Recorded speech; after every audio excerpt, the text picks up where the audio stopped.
नमस्कार दोस्तों, मैं रोहित कुंबल समर क्लासेस में आपका स्वागत करता हूँ। आज का जो अपना टॉपिक है 11th क्लास का, अपने 3.3 से रिलेटेड फॉर्मूले पहले कर चुके हैं पिछली क्लास में। अब अपने 3.3 के क्वेश्चन स्टार्ट करेंगे आज। ट्रिग्नोमेट्री फलन, उस पर डिपेंड जितने भी अपने ट्रिग्नोमेट्री फंक्शन पे जितने भी क्वेश्चन होंगे वो सारे के सारे क्वेश्चन टर्म करेंगे। सबसे पहला क्वेश्चन जो अपना दिया हुआ है अपने को, वो मैं लिख रहा हूँ एक बार के लिए।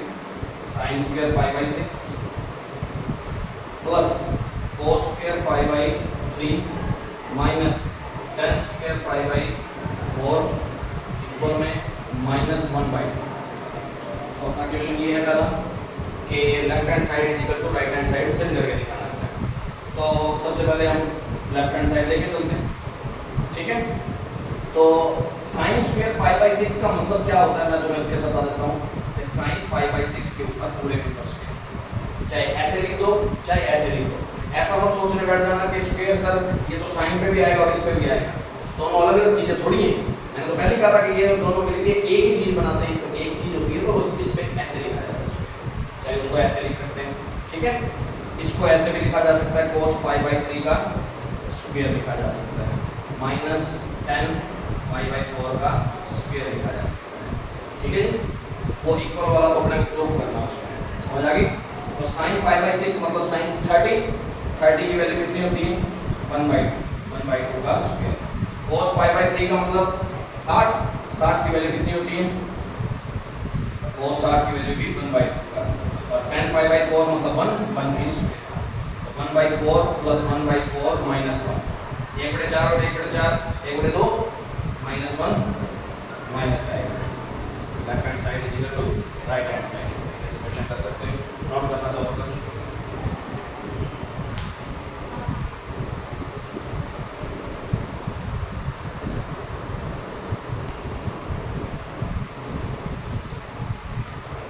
अब सेकंड क्वेश्चन इसका इस तरीके से दिया हुआ है, चेक करते हैं क्या कुछ है क्या कुछ नहीं है।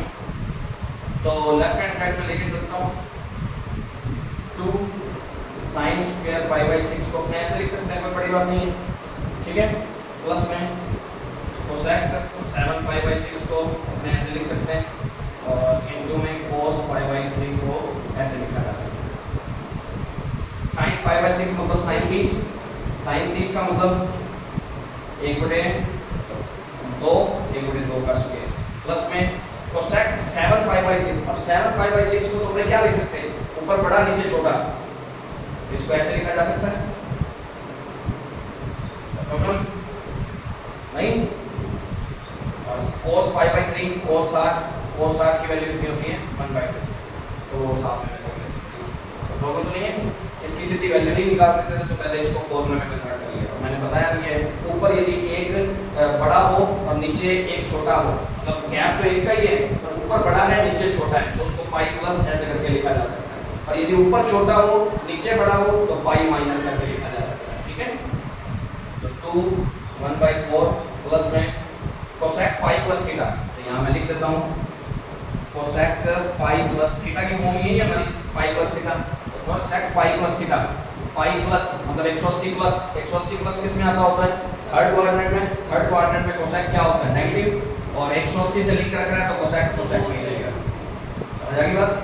तो इस तरीके से इसको मैं लिख सकता हूँ cosec pi by 6, ठीक है। pi by 6 था ना थीटा की जगह पे, अब आना माइनस का था, ऊपर स्क्वायर था, तो वो माइनस किस में चेंज हो जाएगा, बाद में प्लस में चेंज हो जाएगा। अब इसको अपने काट लेते हैं, 1/2 प्लस में माइनस का स्क्वायर प्लस ही हो जाना है, तो cosec pi by 6 की वैल्यू कितनी है, cosec sin pi by 6 मतलब 30, sin 30 की वैल्यू होती है 1/2, तो cosec की कितनी हो जाएगी 2, ठीक है। और ऊपर स्क्वायर है तो 2 का स्क्वायर कितना हो जाएगा 4, और इनटू में 1/2, तो ये कितना हो गया 1/2 प्लस 1 आता, और 1 कितना होता है 1.5 होता है 3/2। तो इस तरीके से इसको कर सकते हैं, नोट करना चाहो तो कर लो।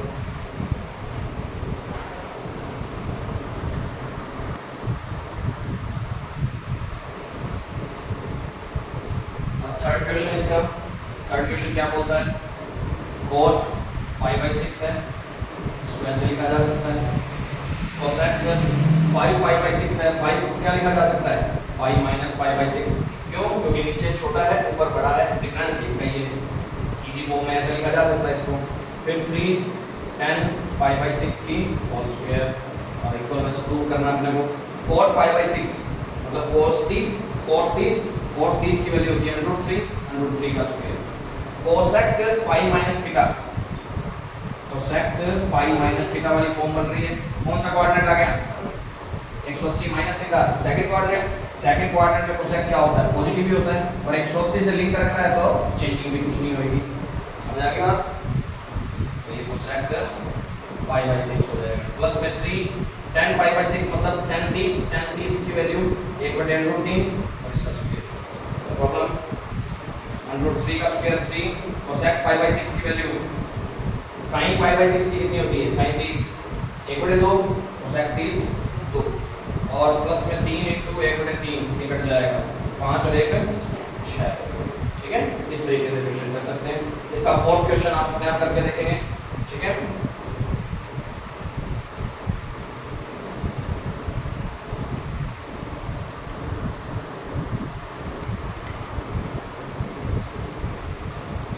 अब देखो क्वेश्चन नंबर अपना कितना है फिफ्थ क्वेश्चन के दो पार्ट है इनकी वैल्यू फाइंड करनी है अपने को। फिफ्थ का फर्स्ट और फिफ्थ का सेकंड क्वेश्चन है अभी पांचवें क्वेश्चन का 3.3 में। ठीक है अब देखो करना तो इसको फॉर्मूले से सीधा डायरेक्ट तो अपने 75 डिग्री की और 15 डिग्री की वैल्यू जानते नहीं है। ठीक है तो अब इसको करने का तरीका क्या रहेगा हमारा साइन इसको मैं 45 प्लस क्या लिख सकता हूँ 30 लिख सकता हूँ कि नहीं लिख सकता जानते हैं अपने। तो ये sin a plus b form बन गई कि नहीं बन गई। तो sin a प्लस b का फॉर्मूला क्या होता है हमारे पास sin a cos b plus cos a sin b। Very good ये होता है फॉर्मूला तो अपने इस फॉर्मूले का यूज कर लेंगे यहाँ sin a cos b plus cos a sin b।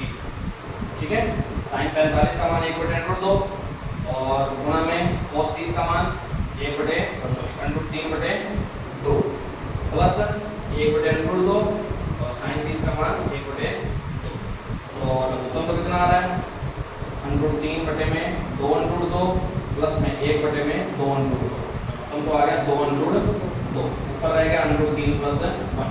अब कोई बात हमने मैथ के रूल में पुरानी क्लासों में भी पढ़ा होगा कि यदि बटे में क्या आ जाए अनरूट वाली संख्या आ जाए तो इसका क्या कर दिया जाता है रैशनलाइजेशन परिमेयीकरण हरों का परिमेयीकरण से हर का परिमेयीकरण अपने आप ही कर देना होता है। ठीक है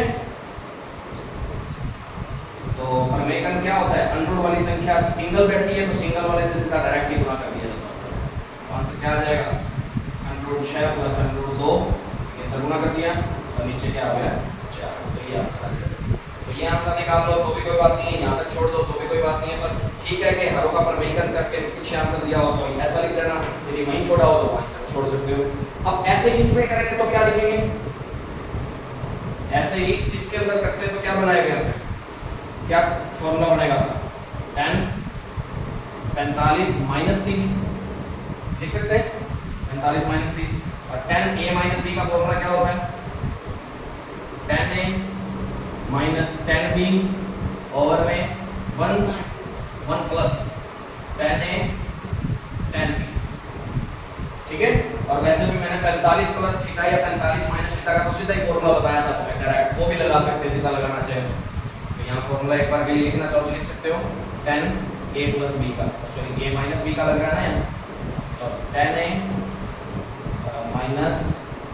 10b बटे में 1 - 10a प्लस आएगा। ठीक है तो फॉर्मूला लगा दिया 10 45 का मान होता है 1 और -10 30 का मान होता है 1/√3 1 + 1/√3 क्योंकि 10 45 का मान तो एक ही है 1 से गुणा करेंगे तो सेम ही आ जाएगा।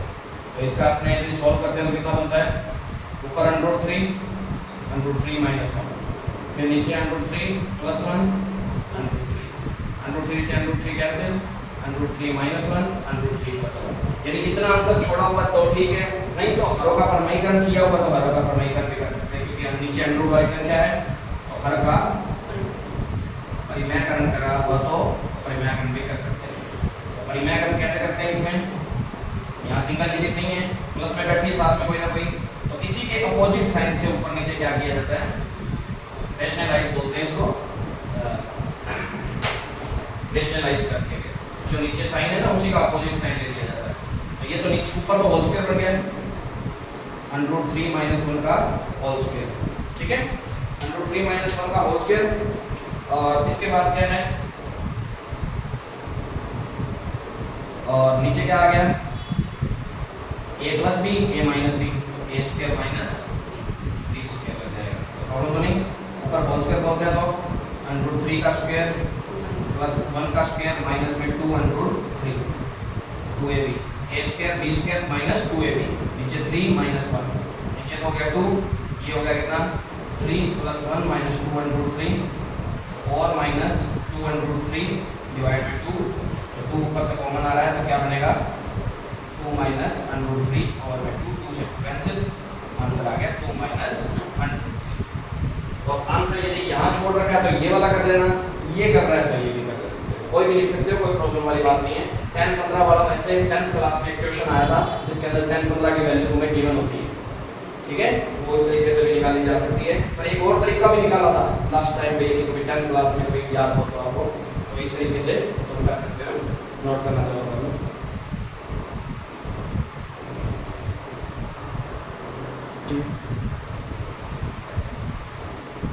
हाँ जी, अब अपना 6th क्वेश्चन है, जो 6th क्वेश्चन का मैं लिख देता हूँ, ये रखा है जो अपने cos π/4 - x, 6th क्वेश्चन है 3.3 का, cos π/4 - y minus sin π/4 - x sin π/4 - y, और इक्वल में क्या प्रूव करना है sin x + y। और यदि अपने इसमें दिमाग लगाएं तो बहुत छोटा सा दिमाग ही लगना अपना, तो ज़्यादा लंबी चौड़ी दूर का सोचने की जरूरत ही नहीं है। cos a cos b अलग अलग है ना दोनों एंगल, माइनस sin a, देखो वही तो है, sin b सेम है, किसका फॉर्मूला बन गया cos a cos b minus sin a sin b, किसका फॉर्मूला होता है, एक बार मैं फिर नोट करके दिखाता हूँ लेफ्ट हैंड साइड को।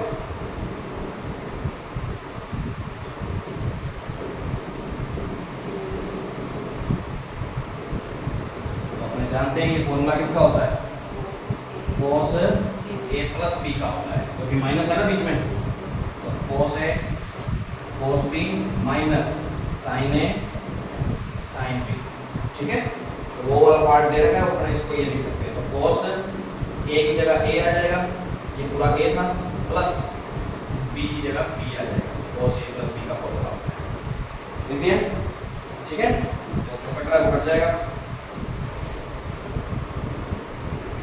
दे रखा है प्लस दे रखा है, क्वेश्चन में माइनस ही दे रखा है, चलो फिर कटेगा नहीं, फिर अपने इसको देखते हैं, कटेगा तो नहीं है, फिर आएगा cos π/4 और π/4 π/2 45 और 45 90 को अपने माइनस में x + y ऐसे लिख सकता हूँ मैं, दोनों में माइनस माइनस था, माइनस मैंने बाहर ले लिया। cos 90 - थीटा क्या होता है,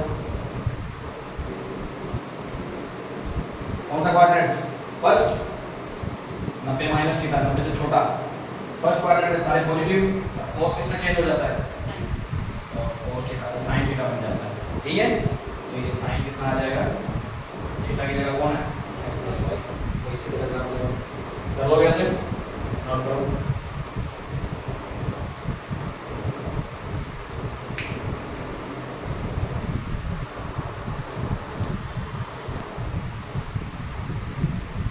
अब देखो भाई इसका क्वेश्चन नंबर अपना 7th, ये दिया हुआ है लेफ्ट हैंड साइड, तो अपने जानते हैं, मैंने सीधा डायरेक्ट फॉर्मूला भी बताया था तुम्हें, और सीधा डायरेक्ट फॉर्मूला ही लगाने की कोशिश किया करो। तो लेफ्ट हैंड साइड यदि अपने इसकी लेके चलते हैं तो क्या होता है, सीधा डायरेक्ट फॉर्मूला 10 π/4 + a का सूत्र क्या होता था, तो 1 + 10 है और में 1 - 10 है, और यही माइनस होता तो 1 - 10 है और में 1 + 10 है, और ये फॉर्मूला बना कहाँ से था, 10a - b 10a + b वाले फॉर्मूले से ही बना, ठीक है, वो उसी से ये बना सकते थे, अपने शॉर्ट में बना सके तो शॉर्ट वाला ही याद रखो क्योंकि आगे काम आएंगे ये चीज़ें। देन ये चीज़ हो गई, पूरे के बट्टे में क्या आएगा 10 प्रॉब्लम, नीचे वाली संख्या बढ़ जाएगी, ये वैसे आएगा और ऊपर नीचे वाला पलट के ये बन जाएगा। तो प्रॉब्लम तो नहीं, ऊपर सेम सेम है कि नहीं, नीचे भी सेम सेम है, तो दोनों की क्या होगी होल स्क्वायर, यहाँ पे भी क्या होगी होल स्क्वायर। होल स्क्वायर को कैसे लिख सकते हैं, ऐसे पूरे के ऊपर स्क्वायर लगा दो, बात तो एक ही। तो प्रॉब्लम बोले तो इस तरीके से सॉल्व किया जा सकता है।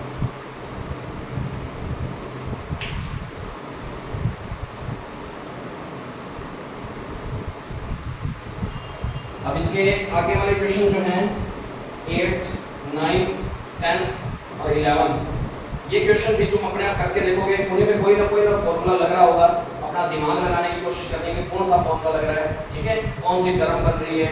से कई बार सीधा डायरेक्ट फॉर्मूला लगता है, कई बार a+b वाले फॉर्मूले लगेंगे। तो इन चीज़ों को ढंग से करके देखोगे तो तुम आराम से 11 तक क्वेश्चन को आराम से कर लोगे। तो 11 तक क्वेश्चन करने की कोशिश करनी है। और वीडियो अच्छी लगी हो तो लाइक और शेयर जरूर करें और ज़्यादा से ज़्यादा सब्सक्राइब करें। और कोई भी प्रॉब्लम लगती है, कोई भी क्वेश्चन में प्रॉब्लम आती है तो कमेंट बॉक्स में बता सकते हैं। Thank you.